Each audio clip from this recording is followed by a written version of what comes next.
Good afternoon to our fellow champions of health systems reform and adolescent development. It is my distinct honor to speak before you today on behalf of our Quezon City Mayor, Mayor Joy Belmonte.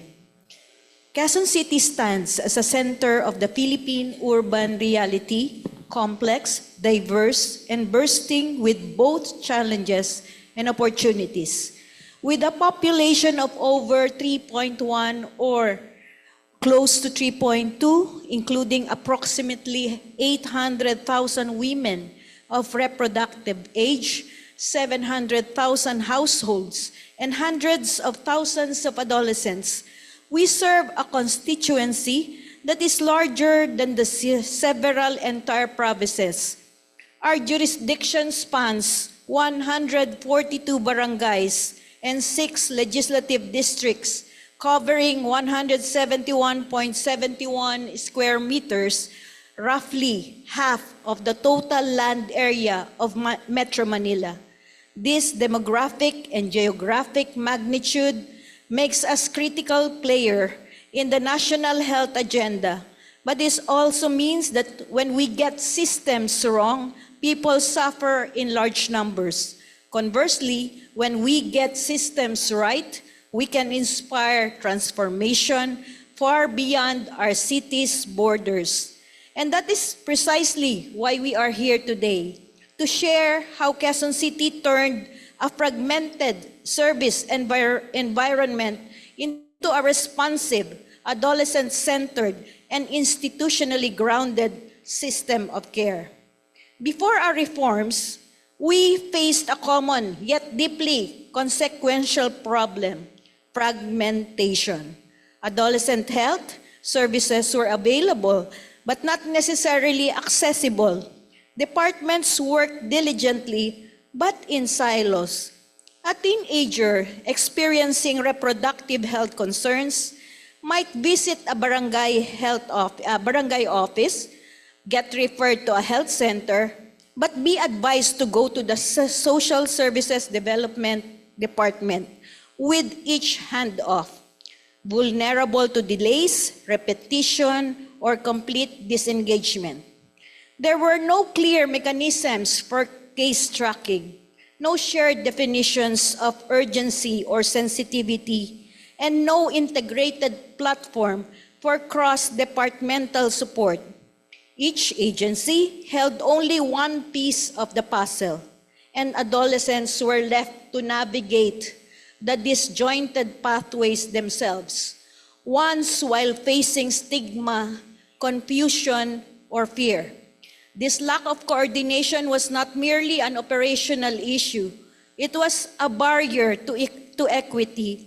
Despite our adolescent birth rate remaining within acceptable limits, too many young people were missing timely interventions, especially those from high-risk, marginalized communities.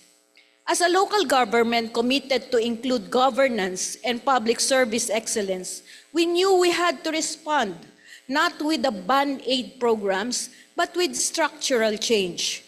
Mayor Joy Belmonte's approach to leadership has been grounded in evidence, equity, and institutional accountability. She understood that if we were to address adolescent health effectively, it could not rely on one department, one project, or one electoral term.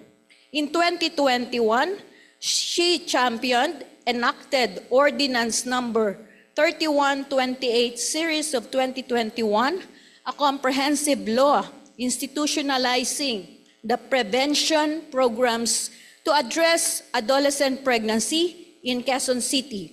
This ordinance did not merely authorize funding, it created the policy and legal architecture for multi-sectoral alignment, allowing the long-term integration and sustainability.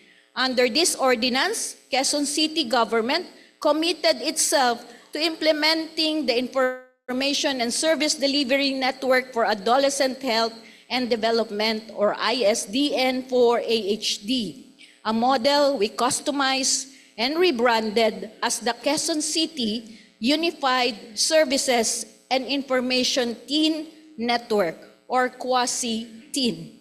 This was more than administrative restructuring. It represented a paradigm shift from isolated service delivery to coordinated, rights-based care, from programmatic solutions to systems transformation. And at the heart of this reform was a leadership conviction, young people must never fall through the cracks of governance. The real work began with a comprehensive mapping exercise across our city's departments. We identified every service that touched adolescent lives, from health consultations and mental health counseling to legal protection, educational support, and economic aid. What we found was both encouraging and alarming.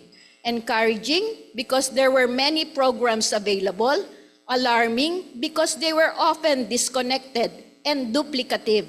To solve this, we streamlined and clarified each department's role. We created flowcharts, vetted across stakeholders to define who does what, when, and how a case is referred. These weren't hypothetical documents. They became real-time operational tools used daily by frontline staff.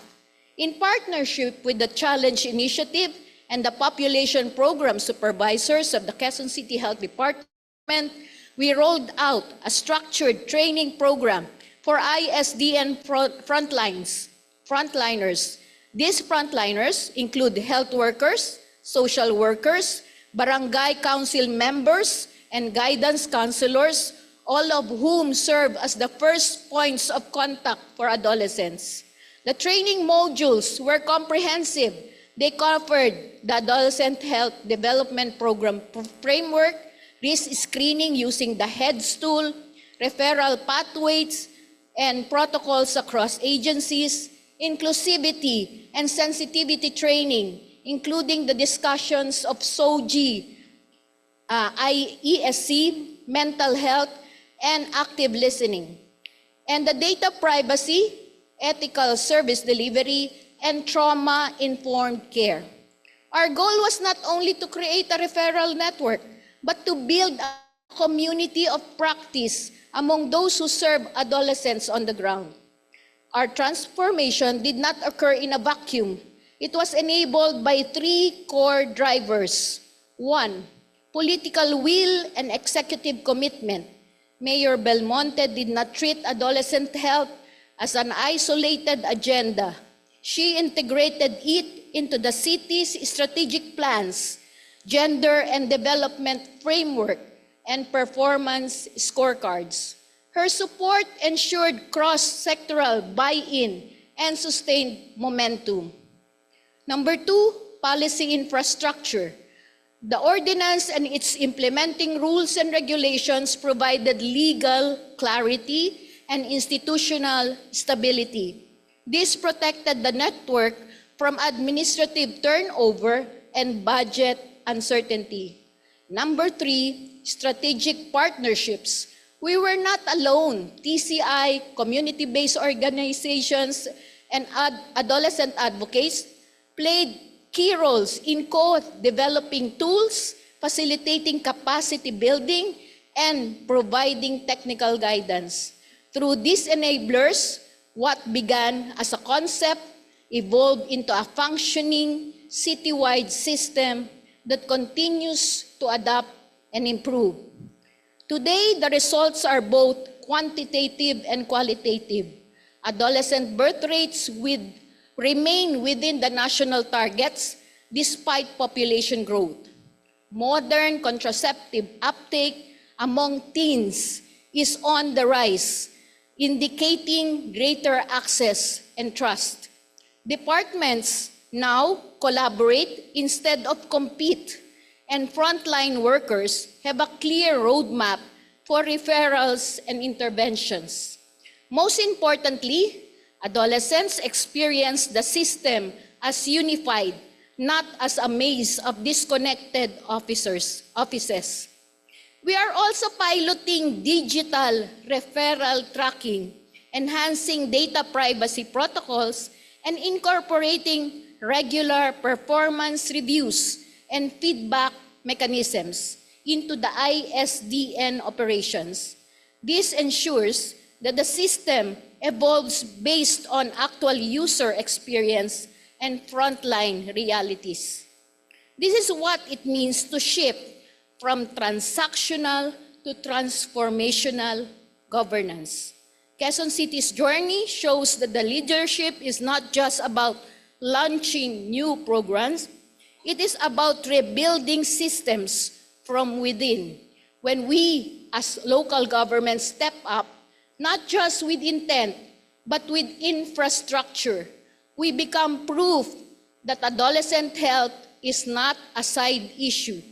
It is a governance issue, a human rights issue, and a development issue.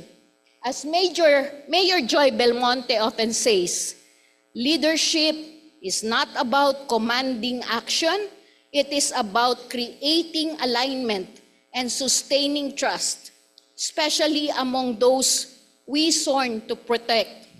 On behalf of Mayor Joy Belmonte and the entire Quezon City government, I thank you for this opportunity to share our story. We stand ready to learn from you and to build stronger systems together for our young people and for the future they deserve. Maraming salamat po at mabuhay tayong lahat.